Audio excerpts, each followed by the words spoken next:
진실한 마음으로 신자의 길 걷기를 소원하는 귀한 찬양 하나님께서 기뻐 받으셨을 줄로 믿습니다. 수고하신 시온 찬양대 앙상블 감사드리고 EDL 찬양단에게도 제아의 말씀 드립니다.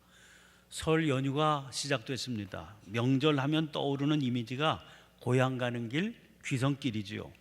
꽉 막힌 고속도로, 기차역, 고속버스 터미널의 인파로 뒤덮인 장면들이 연상됩니다. 모르고 떠나는 길이 아닙니다. 의뢰이 막힐 줄 알면서도 사람들은 길을 향합니다. 그 길이 고향으로 가는 길이기 때문입니다. 그런데 수십 년 전에 찍은 명절을 앞둔 서울 역전 광장 사진을 봤습니다. 그런 난리가 없어 보였습니다. 질서 유지를 위해서 동원된 경찰들이 긴 장대를 사람들 머리 위로 마구 휘둘러대는 장면이었습니다. 사람들을 일어서지 못하게 해서 강제로 앉혀서 일단 질서를 잡겠다는 의도로 보입니다. 그 사진을 보면서 고향 가기가 그렇게 어려웠던 시대도 있었구나 싶었습니다. 어제 인터넷 뉴스로 고속도로 상황을 살펴보았습니다. 전 고속도로가 원활로 표시되어 있었습니다. 피크 타임이라고 할 수 있는 어제 오후 3시경 서울에서 부산까지 예상 소요 시간은 5시간 10분으로 나와 있었습니다. 이 정도면 여름 휴가철보다도 낫다 싶은 상황입니다. 원인이 뭘까요? 뉴스를 들으니까 무엇보다 이번 설 연휴가 평소보다 긴 연휴라서 교통량이 분산되었기 때문이라는 겁니다. 그와 함께 곳곳에 고속도로가 그물망처럼 연결되어서 도로 사정 좋아진 것도 빼놓을 수 없는 이유가 될 겁니다. 교통수단도 획기적으로 좋아졌습니다. KTX 고속철도가 빠른 속도로 사람들을 전국으로 옮겨주고 있습니다. 그러나 고향 가는 길이 편안해지게 된 것은 달라진 명절 풍속도 한 몫을 할 겁니다. 역귀성이 놀랍게 늘고 있다고 합니다. 명절 그러면 당연히 고향을 떠나서 서울 같은 대도시에서 살고 있는 자녀들이 부모님들께서 살고 계신 고향을 향해 가는 그 길만 있는 줄 알았습니다. 그러나 이제는 자녀들 고생시키지 않겠다고 거꾸로 고향의 부모님들이 시골에서 서울로 올라오시는 경우가 늘고 있습니다. 이게 가능한 이유는 시골에 살고 계신 부모님 외에는 고향이라고 해봐도 기대하고 찾을 것이 별로 없기 때문이 아닌가 싶습니다. 전에는 여전히 고향을 지키고 있는 친구들도 만나보고 어린 시절 정취도 맛보고 하는 기대가 있었을 겁니다. 그러나 이제는 그런 기대 자체가 점점 사라져가고 있습니다. 아예 대도시에서 출생한 이들도 많지요. 시골에서 태어난 사람이라고 그래도 또래 친구들이 고향에 별로 없습니다. 구태여 고생 각오하고 찾아갈 만한 고향이 못 되는 겁니다. 그래서 그런 걸까요? 또 다른 명절의 변화가 점점 더 늘어나고 있는 해외여행입니다. 명절 연휴에는 붐비는 공항이 필수적인 뉴스거리가 되고 있습니다. 이번 연휴에 인천공항 이용해서 해외로 나가는 여행객은 100만 명을 훌쩍 넘겨서 사상 최고의 기록을 경신하게 되리라는 겁니다. 귀성길 고속도로보다는 여행을 위해 공항을 찾는 이들이 늘어가고 있다는 얘기입니다. 그러고 보면 육신의 고향을 잃어버린 시대입니다. 그러나 그런 시대라고 그래서 결코 잃어버려서는 안 되는 고향이 영혼의 고향입니다. 잠시 들러 쉬고 떠나는 육신의 고향과는 비교할 수 없는 고향이기 때문이죠. 그 고향에 이르면 본질적인 쉼이 있는 삶을 살 수 있습니다. 그 삶은 구원의 삶입니다. 어떤 상황 속에서도 흔들리지 않고 살 수 있는 든든하고 평안한 삶입니다. 그런데 문제는 그 고향에는 어떻게 갈 수 있느냐 하는 겁니다. 주님은 당신이 길이라고 하셨습니다. 도대체 무슨 길이겠습니까? 결국 이 고향에 이르는 길을 말씀하신 것 아니겠습니까? 필립 얀시가 쓴 놀라운 하나님의 은혜라고 하는 제목의 책이 있습니다. 그런 이 책에서 기독교의 가장 뚜렷한 독특성이 은혜라고 그랬습니다. 거기에 대한 얀시의 설명입니다. 다른 모든 종교가 고행, 업보 이런 식으로 인간의 노력을 요구하고 있습니다. 감히 하나님의 사랑을 무조건적으로 받는 것은 기독교만 가지고 있는 특징입니다. 그런데 이것은 인간의 본성과는 상반되는 것이라 본능적인 저항을 불러일으킵니다. 주님은 그것을 잘 아셨습니다. 그래서 어떻게든 하나님의 은혜로 가득 찬 이 세상을 보여주려고 하십니다. 선한 사람이든 악한 사람이든 누구에게나 고루 비추이는 햇빛이 하나님의 은혜가 뭔지를 보여줍니다. 심지도 않고 거두지도 않는 새를 먹이시고 가꾸는 이 없어도 산자락에 피는 들꽃을 그렇게 곱게 입히십니다. 예수님은 이 땅 어디에나 가득한 그 은혜를 보셨고 또 전해주십니다. 그렇다고 은혜를 분석하거나 정의하신 일은 없었습니다. 은혜라는 단어도 거의 사용하지 않으시는 대신에 비유를 통해서 은혜를 전해주셨습니다. 대표적인 비유가 누가복음 15장에 실려있는 세 개의 비유인데, 얀 씨는 그 비유들을 자기의 책 2장에서 현대판으로 바꾸어서 생생하게 들려주고 있습니다. 그 중에 우리가 잘 아는 오늘 본문이 실려있는 탕자의 비유를 책에 실려있는 그대로 제가 소개해드리겠습니다. 집을 나간 10대 소녀의 이야기로 각색을 냈습니다. 소녀는 미시간주 트래버스 시티 위쪽 버지 농장에서 성장했습니다. 부모는 약간 구식이라 딸이 듣는 음악, 코걸이, 치마 길이 따위에 과민 반응을 보이곤 합니다. 어쩌다 외출 금지령이 떨어지면 소녀는 가슴이 부글부글 끓습니다. 그날도 말다툼 후에 아버지가 방문을 두드리자 딸이 소리쳤습니다. 아빠가 미워요. 그날 밤 소녀는 그동안 생각으로만 수없이 연습했던 일을 행동에 옮깁니다. 가출을 한 겁니다. 디트로이트는 전에 교회 중고등부에서 타이거즈 팀의 경기를 보기 위해 버스를 타고 한 번밖에 가본 일이 없습니다. 고향 트래버스 시티 신문마다 디트로이트 시내 깽단, 마약, 폭력 기사가 무서울 정도로 자세히 보도되고 있던 터라 소녀는 부모가 설마 그런 곳으로 자기를 찾아 나서지는 않을 거다 생각합니다. 캘리포니아나 플로리다라면 모를까 디트로이트는 아니겠지. 이틀째 되던 날 소녀는 지금까지 본 것 중 제일 큰 차를 몰고 다니는 한 남자를 만나게 됩니다. 남자는 차도 태워주고 점심도 사주고 머물 곳도 마련해 주었습니다. 소녀는 남자가 준 알약을 먹고 생전 몰랐던 기분에 빠져듭니다. 소녀는 역시 내가 옳았어. 엄마 아빠는 재미있는 건 하나도 못하게 했던 거야 단정합니다. 그렇게 한 달, 두 달, 한 해가 별 탈 없이 지나갔습니다. 소녀에게 사장님으로 통하는 큰 차를 모는 남자는 소녀에게 남자들이 좋아하는 일을 몇 가지 가르칩니다. 상대가 아직 미성년자인 만큼 남자들이 내는 돈에도 웃돈이 붙습니다. 소녀는 마음껏 룸 서비스도 주문해가며 빌딩 옥상의 고급 주택에서 살고 있습니다. 가끔 식구들이 생각날 때도 있지만 지금은 자기가 거기서 자랐다고 믿어지지 않을 정도로 그들의 삶이 답답하고 촌스럽게 보였습니다. 소녀는 어느 날 우유팩 뒷면에 사람을 찾습니다라는 문구와 함께 자기 사진이 실린 것을 보고 잠시 놀랍니다. 그러나 머리는 이제 금발이고 짙은 화장, 여기저기 구멍도 뚫고 보석까지 단 여자를 그 아이로 착각할 사람은 없을 겁니다. 거기에다 친구들도 대부분 가출을 하긴 했지만 디트로이트 바닥에서 서로 밀고 하는 일이란 없었습니다. 1년이 지나면서 소녀의 얼굴에 병색이 돌기 시작합니다. 돌연 낯빛이 바뀌는 사장을 보고 소녀는 경악합니다. 요즘 같은 세상에 빈둥거려서는 안 돼. 사장이 불만을 표하고 소녀는 어느새 한 푼도 없이 길거리에 나앉게 됩니다. 여전히 하룻밤에 두세 건 일을 건지기는 하지만 이제는 큰 돈도 못 받는 데다 그나마 받는 돈도 마약을 사는 데 쓰면 끝입니다.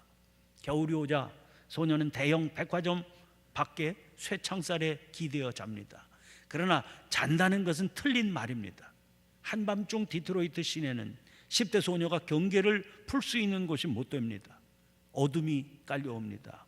기침이 심해집니다. 그날 밤도 사람들의 발자국 소리를 들으며 깨어있는데 한순간 모든 것이 달라 보이기 시작합니다.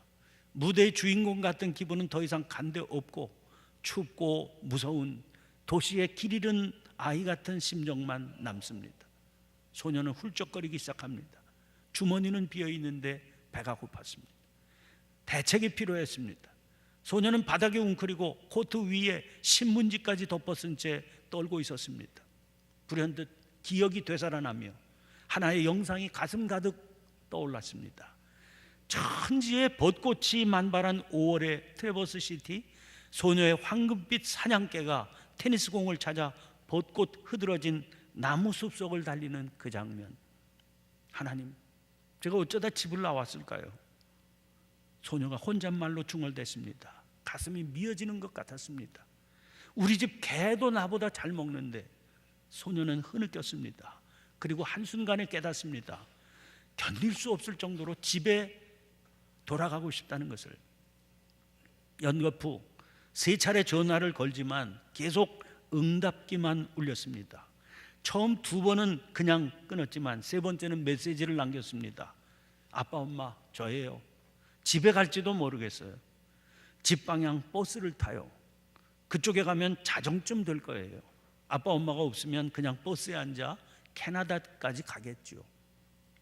버스가 디트로이트와 트래버스 시티 사이의 경유지를 모두 통과하는 데는 7시간쯤 걸립니다. 그 사이 소녀는 자기 계획의 허점을 깨닫습니다.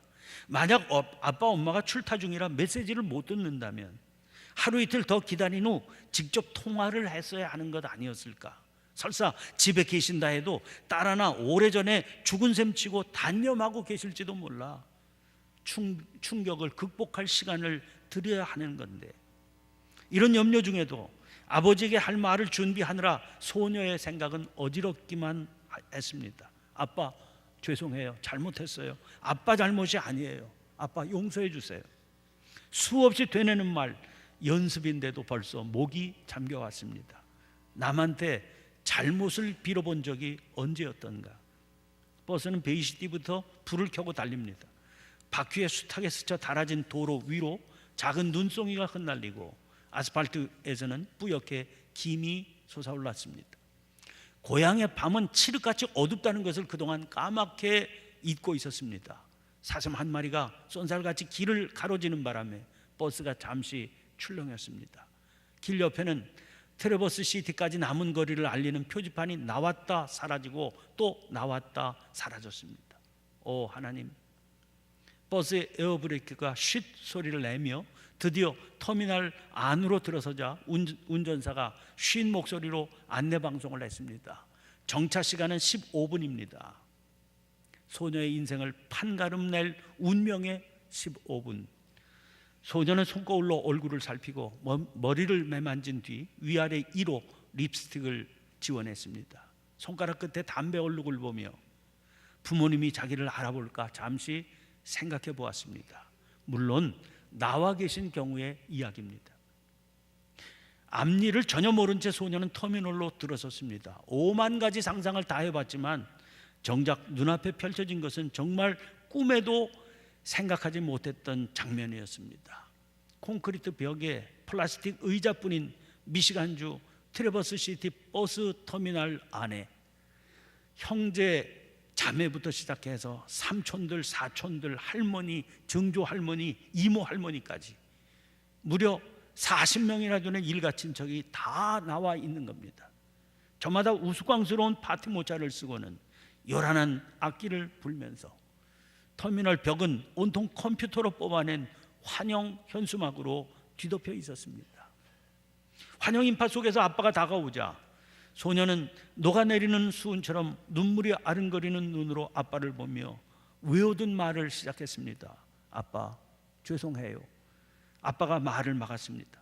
쉿, 이러고 있을 때가 아니다. 용서를 빌고 있을 시간이 없어. 파티에 늦을라. 집에 잔치가 준비되어 있거든. 이 이야기를 들려주며 얀씨는 묻습니다. 자기가 어린 시절에 품었던 하나님에 대한 생각은 용서를 해주시기는 하지만 회개의 몸부림을 쳐야 마지못해 해주시는 그런 하나님이셨다는 겁니다. 그런데 예수님의 비유에 등장하시는 하나님은 체면조차 버린 채 뛰어나와 집안의 재산을 반이나 탕진하는 아들을 끌어안는 아버지의 모습입니다. 이제 정신을 차리겠느냐는 그런 식의 근엄한 훈계가 없습니다. 이 내 아들은 죽었다가 다시 살아났으며 내가 잃었다가 다시 얻었노라 할 뿐입니다. 우리는 이런 아버지를 이해하기가 너무 어렵습니다. 그보다는 비유에 등장하는 형의 마음이 10분 이해가 됩니다. 렘브란트가 오늘 본문 말씀을 그림으로 그려낸 유명한 작품이 탕자의 귀향입니다. 영성가 헨리 나우엔이 이 그림에 붙들려서 묵상집을 펴냈는데 그 책 역시 제목이 탕자의 귀향입니다. 이 책에서 나우엔은 그 이유를 이렇게 설명합니다. 우리는 끊임없이 사람들을 비교하면서 지식의 많고 적음, 성공 여부에 따라서 계급을 나누는 그런 세상에 속해서 살고 있습니다. 우리가 살고 있는 이 세상은 학력과 점수와 통계로 가득 차 있습니다. 그래서 우리는 의식적이든 무의식적이든 간에 다른 모든 사람들과 자신과의 우열을 가리기 위해서 항상 노력하게 된다는 겁니다. 그런 이유 때문에 이런 하나님을 인식은 할 수 있다고 그래도 전인격적으로 완전히 받아들이기는 매우 힘들게 되어 있습니다. 그런 점에서 바리새인들의 논리가 훨씬 합리적으로 여겨집니다. 문제아보다는 모범생에게 칭찬이 돌아가야 하는 게 당연한 것 아닙니까? 감히 거룩하신 하나님을 뵙고자 한다면 우선 자기의 잘못된 행동부터 고쳐야 되는 게 바른 순서 아닙니까? 이런 마음은 복음에서 멀리 떨어져 있는, 그래서 복음을 받아들이기 어려운 마음입니다. 이게 우리들의 어려움이기도 한 겁니다. 나우엔이 우리 안에 있는 이런 어려움을 보여주려고 택한 비유의 말씀이 있습니다. 마태복음 20장에 등장하는 포도원 품꾼의 비유입니다. 포도원 주인이 이른 아침에 새벽 6시쯤에 하루 한 데나리온씩으로 정하고 품꾼을 구해서 포도원에 들여보냈습니다. 3시간 흘러서 아침 9시쯤 다시 장터에 나가서 그때까지 놀고 있는 사람들을 불러 일을 맡깁니다.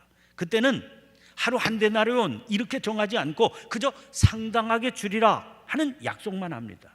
그 다음에 정오에도, 그리고 오후 3시에도 그렇게 했습니다. 오후 5시쯤 되었을 때 다시 나가서 그때까지도 아무도 불러주지 않아서 하루 종일 놀고 있는 사람들을 불러서 일을 맡깁니다. 마지막 사람들에게는 얼마 주겠다는 얘기조차 꺼내지 않았습니다. 일과가 끝나 임금을 지불할 때입니다.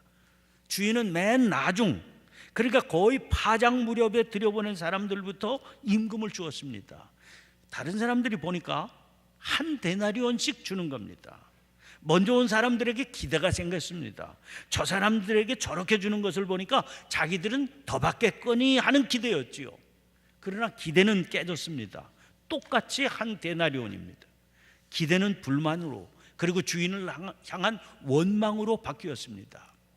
나우엔은 자기는 이 비유를 도대체 제대로 이해하지 못했는데 뒤늦게 자기가 눈뜨게 된 깨달음이 있었다고 설명합니다. 주인은 일찍 온 일꾼들도 늦게 온 일꾼들에게 베푼 주인의 관용을 함께 기뻐해 주기를 기대했을 것이라는 겁니다. 자기들은 하루 종일 일할 수 있는 기회를 갖게 된 것에 대해서 감사하고, 저 사람들, 얼마 일하지 않은 저 사람들도 주인의 너그러운 마음 때문에 자기들과 똑같은 품값을 받게 된 것을 그들도 진심으로 기뻐해 줄 것이라 기대했을 거라는 거죠. 그래서 같이 기뻐하자, 그런 마음으로 늦게 온 일꾼부터 품값을 지불했다는 겁니다.